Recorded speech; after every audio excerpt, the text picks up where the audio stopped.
Hola a todos, bienvenidos a Emergencia al Día, el podcast donde analizaremos de forma clara, actual y fundamentada los temas más importantes del cuidado crítico. Soy Mario Flores y en el episodio de hoy hablaremos de un tema vital que es el traumatismo encefalocraniano o conocido como TEC. ¿Qué es el TEC o cómo se clasifica? ¿Cuáles son los signos de alarma y cómo se manejan en la práctica clínica? Son preguntas que tal vez nos realizamos. Entonces, acompáñennos que vamos a comenzar. Hoy contamos con la participación de mi comoderadora, la doctora Cecilia Yerén, el doctor Iván Guamaní, médico neurocirujano, el doctor Eduardo Anchante, médico cirujano, el doctor Pedro Guamán, médico internista, que son especialistas de hospitales importantes del país. Vamos a dar comienzo al podcast. Para empezar esta entrevista, contamos con el doctor Guamán. Doctor Guamán, por favor, ¿usted nos podría hablar o ampliar acerca cuál es la definición o qué entendemos con traumatismo encefalocraniano? Doctora Cecilia, Marjorie, buenas tardes con todos, muy agradecidos por la invitación. Gracias por poder permitirnos a mí y a mis colegas poder dar unos pequeños conceptos, ¿no? Con respecto a este tema.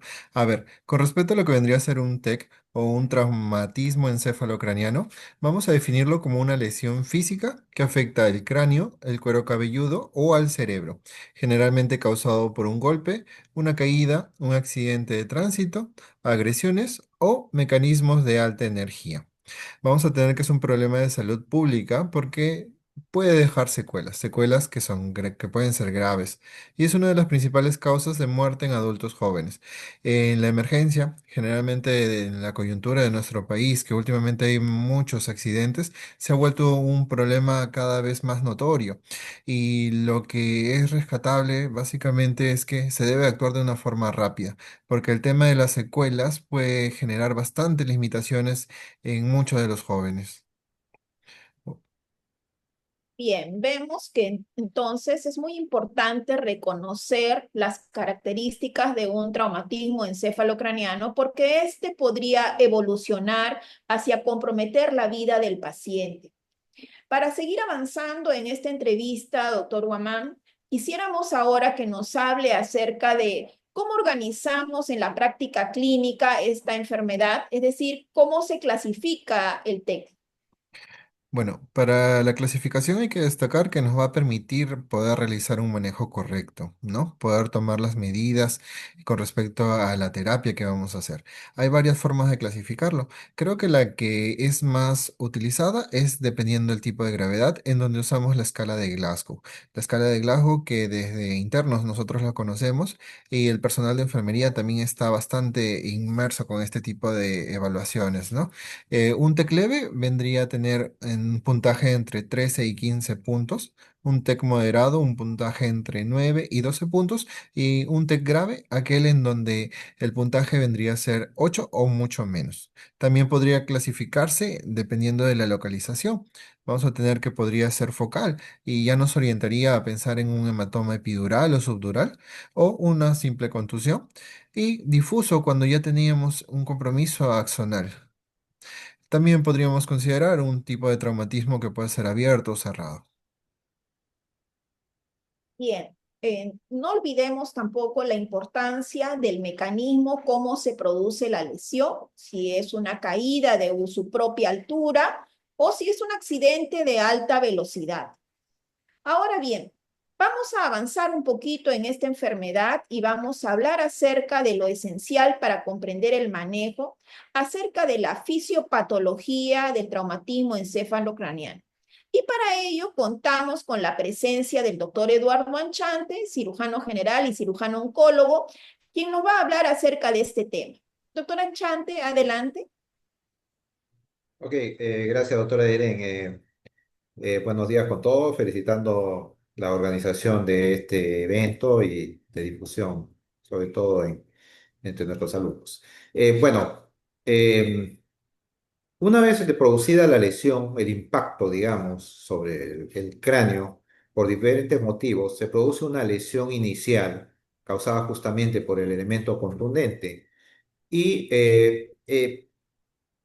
hay que tener en cuenta el efecto secundario que puede desencadenar esta lesión. En los siguientes minutos empieza a producirse un fenómeno inflamatorio, hay un aumento de la presión intracraneal, puede haber pérdida de conocimiento, desorientación. De manera que es importante, sobre todo cuando este paciente o esta persona traumatizada llega al área de emergencia o de trauma shock, debe ser inmediatamente dado todas digamos, las previsiones de producirse un daño cada vez severo y perdamos el paciente. De manera que es importante precisar las dos fases que tiene el traumatismo, inicial y a continuación, que a veces puede ser mucho más severo.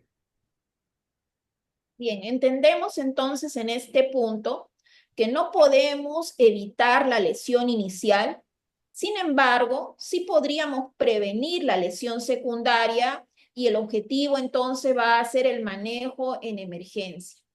Pasamos ahora, doctor Anchante, a que nos pueda hablar un poquito acerca de los signos de alarma y la evaluación inicial. Sí, bueno, hay un grupo de personas que sufren una contusión y a veces en el entorno familiar o laboral no le da la debida importancia, dice ya te va a pasar, te has golpeado, etcétera. Cuidado, puede ir progresando digamos, el mecanismo que hemos dicho, progresivamente presentar alteraciones. De manera de que atentos con el dolor de cabeza, presencia de náuseas o vómitos, sobre todo explosivos, el vómito que viene de pronto con una arcada muy fuerte, la pérdida de conocimiento, la desorientación, etcétera. Convulsiones es otro signo ominoso también para este tipo de paciente. Puede convulsionar de manera general los cuatro extremidades o puede ser un lado, digamos, derecho o izquierdo del cuerpo. Cuando hay pérdida de líquido cefalorraquídeo, puede haber una pérdida de líquido tanto por, digamos, fosas nasales o por el conducto auditivo. Eso también son signos de alarma y que inmediatamente ese paciente debe estar de un centro hospitalario, en un área de emergencia, porque puede devenir en una consecuencia grave. Lo otro es la pérdida, digamos, de sangre o evidencia de sangre o por fosa nasal o por conducto auditivo, porque eso traduce lo más probable una fractura de la base del cráneo y estamos frente también a un evento ominoso que puede ser un paro cardiorrespiratorio. De manera que esos son detalles que hay que tener en cuenta para el manejo, digamos, del inicial o la presentación o las manifestaciones. Bien, recordemos entonces que la regla de oro de todo paciente politraumatizado es que está lesionado el cerebro hasta demostrar lo contrario. Bien, ahora vamos a pasar un poquito más acerca del manejo, lo que es el ABCDE en el trauma. Y para ello vamos a invitar al doctor Iván Guamaní, especialista neurocirujano, que nos va a hablar sobre el tema. Adelante, doctor Iván Guamaní. Muchas gracias, buenas tardes con todos doctores y agradeciendo por la oportunidad que se me brinda para poder explayarnos un poquito más acerca de este tema que es muy importante, ¿no? Solo para recordarles que el traumatismo encefalocraneano generalmente, un porcentaje, diría un 99% se da fuera de un nosocomio, fuera de un hospital.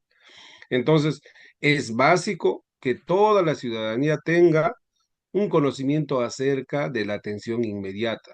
Ya sabemos que ante algún accidente de tránsito, caída, etcétera, muchos dicen no lo movilicen, y es lo adecuado, ¿no? No movilizar, sobre todo por la lesión cervical que pueda tener.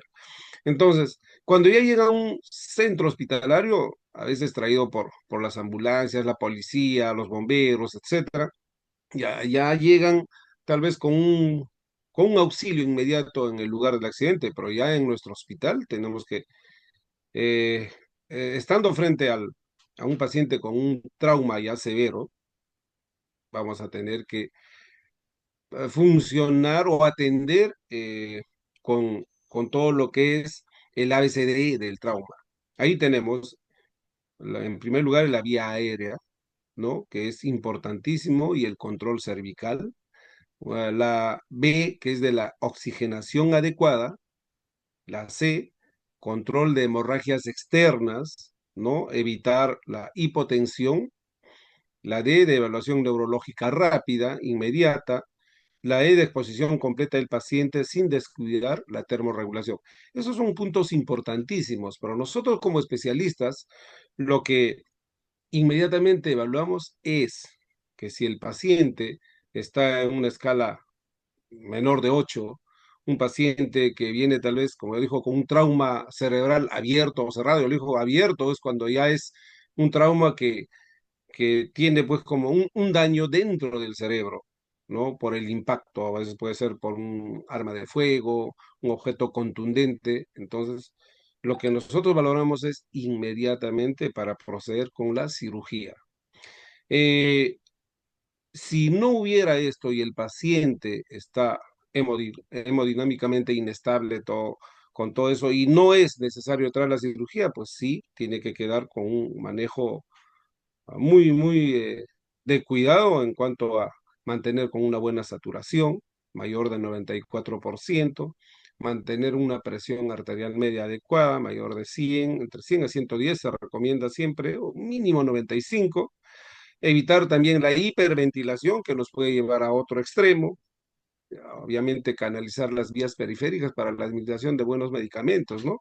Hasta llegar a tener un catéter venoso central, la tomografía, que es importantísimo, que nos va a hacer tomar decisiones y ver si tiene algún daño focal, sobre todo si es un hematoma epidural, un subdural agudo, una contusión hemorrágica, etcétera, que estos muchas veces requieren de una cirugía inmediata y la control de convulsiones, ¿no? Cuando son a repetición, a veces amerita el tratamiento de eh, inmediato de fenitolizarlo al paciente, ¿no?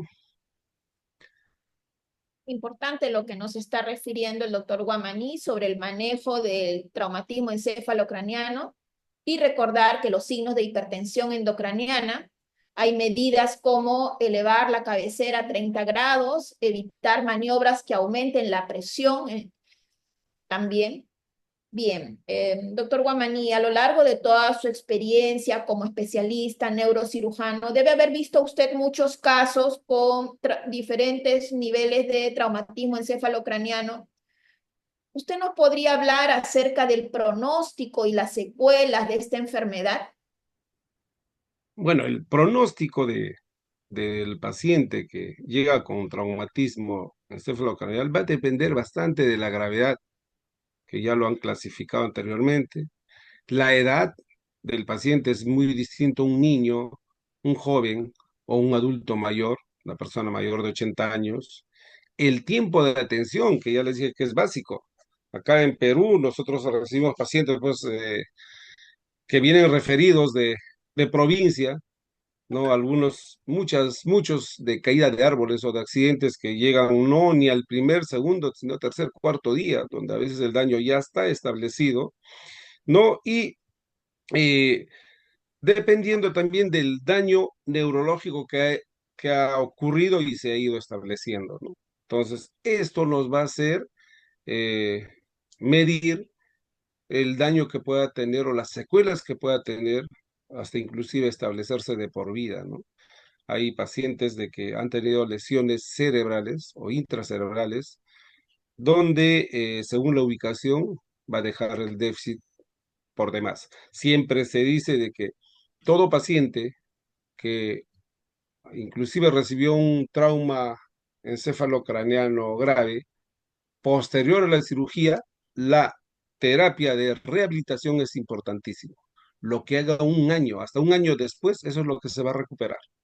Y pasado el año, eso ya se dice que es un daño neurológico o una secuela neurológica establecida, ¿no? Entonces, como ya les dije, va a depender de todo lo antes mencionado. Hemos podido ver hasta este punto que el traumatismo encefalocraniano puede llegar a tener complicaciones graves e incluso perder la vida del paciente. Por ello, la importancia de la prevención. Es fundamental el uso de un casco, el cinturón de seguridad, las medidas de seguridad vial y la prevención de violencia. En este punto voy a dar pase a mi coanfitriona, Marjorie Flores, para el cierre de esta sesión. Sí, como le mencionó la doctora Cecilia, llegamos al final de este episodio donde hemos abordado el tema de traumatismo encefalocraniano, hemos revisado aspectos fundamentales del TEC y sobre todo hacer un recordaris que pues, este se puede presentar sin la pérdida de conciencia, ¿no? Entonces aquí viene la importancia de reconocer de inmediato estos signos de alarma que nos han mencionado los especialistas y sobre todo revisar y ver el manejo inicial adecuado para prevenir estas lesiones secundarias que también nos les han mencionado. Adicional a eso, reforzamos la idea de que cualquier golpe significativo en la cabeza merece atención y sobre todo una vigilancia estricta. Y esto nos recuerda la importancia de la evaluación rápida, sistemática y fundamentada, y sobre todo para la población en general, que el mensaje es simple pero vital. Ante cualquier duda se tiene que buscar la atención médica. Gracias por escucharnos y por ser parte de esta comunidad que están apostando por la educación y la seguridad en la salud. Si este episodio te ayudó, compártelo con tus colegas, amigos y familiares y nos encontramos en un próximo episodio de Emergencias al Día. Gracias. Gracias. Gracias también a ustedes, Muchas por la gracias a invitación. ustedes. Nos vemos. Gracias.